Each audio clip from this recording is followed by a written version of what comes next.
4 mile 2 just shy of the Eider next, and Kitty's Light is at the top of the betting.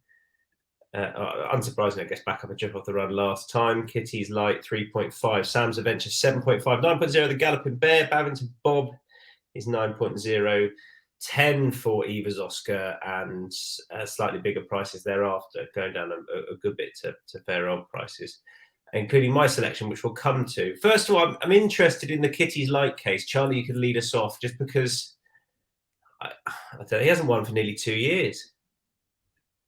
I know, but he's trained by Christian Williams, and as in, I just correct. And I just went through and through the race, and I agree with you completely. But I thought, Jack Tudor is going up there to ride him. He could obviously be on a strongly fancied horse at Kenton.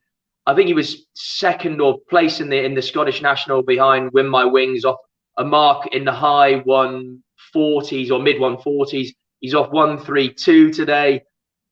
You're always guessing, aren't you, with these sort of horses? But I just thought that he's just dangerously well handicapped. You'd imagine, looking at Christian's Yard as a whole, it's all been about getting these horses ready for spring targets. And I just, like I say, I just thought he was very, very dangerous. And I was kind of lukewarm on plenty of the others. And I was trying to find something at value, but I just kept coming back to him and the thought that maybe this has been a plan a long time in the making. And there's no real finer man for that than Christian Williams. And much as he had a cold season, we saw last weekend that it's starting to come to the boil, and it wouldn't surprise you if he goes and has an incredibly productive spring. And Dan Hussey, you agree? Would you, because I'm going to bring this up later on, do you think he'll trade at a bigger price in the run or not? I saw that, yeah, you're potentially looking to back in the run. Possibly. Look, I just echo what Charlie was going to say regarding, look, you're kind of relying on how long has this been the plan, and can Christian Williams lay one out for the race? But he always seems to run well when he's laid out for a race, Kitty's Light, and I just thought he's the most likely winner. And like Charlie, I kind of went through the card back and forth, and I can just see, it's one of those races where you can just see Kitty's Light winning and winning well. So I just thought he was the most likely winner, and I'm happy to take the chance. But look, we probably might potentially trade bigger in the run. I know you're going to make that case, Tom, but I'm happy to stick with Kitty's Light here. Okay, yeah, I'll come to that just to flesh out that section a little bit. Dan, overall. Yeah, I am surprised how much of the market he's taking up. Like, he is, 3.5 for an Eider. That's very short, and fully appreciate target trainer Christian Williams. He's well handicapped on what we know he's capable of. But again, for a horse, like you said, Tom, hasn't won in 2 years. I just thought that was on the short side. So it encouraged me to look down the list. And the one I kept coming back to actually was Shanty Alley, who I just thought was way overpriced relative to some of these at 26.0. It was only 10 to 1 the other day, or 11.0. Sorry, Dan. I know you get very hot on that. But it was 11.0 for the Sky Bet Chase last time out. And that was, in my opinion, a much deeper race in terms of overall quality.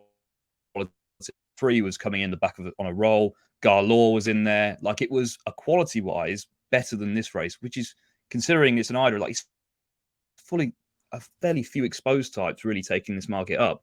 But before that pre-poor run in the Sky Bet Chase, where he made a bad mistake early and never really got in a rhythm otherwise, so I'm kind of prepared to forgive him that. Before that, he was very progressive still. Second at Wetherby after a wind-up. The front two were well clear. Second in the Mandarin at Newbury under a positive ride in real stamina-sapping conditions.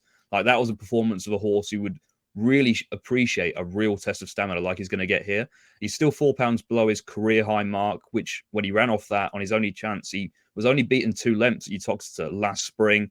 I think if the ground is on the quick side, he'll be one of the ones who handles that better than most. Like, he is proven on soft, but good ground does seem to have him at best effect. And for those who like stats around weight and age, I think it's interesting that the last 5 winners and 6 of the last 7 were 9-year-olds. He's a 9-year-old. And 6 of the last 8 winners of this has carried 11 stone or 1 pound either side. And he's bang on 11 stone. So he fits those trends if that's your type. And again, at 26.0, I just thought it was a ludicrous price, to be honest. Okay, and I'm making a case for one at a price as well. Rathanur is 21.0, who is a good bit lower than when 6th in this race last year. All right, beaten 22 lengths, but that was off 131. He rocks up here off 118 in a win last time. And that was on heavy ground, I know, in an amateur jockey's race. But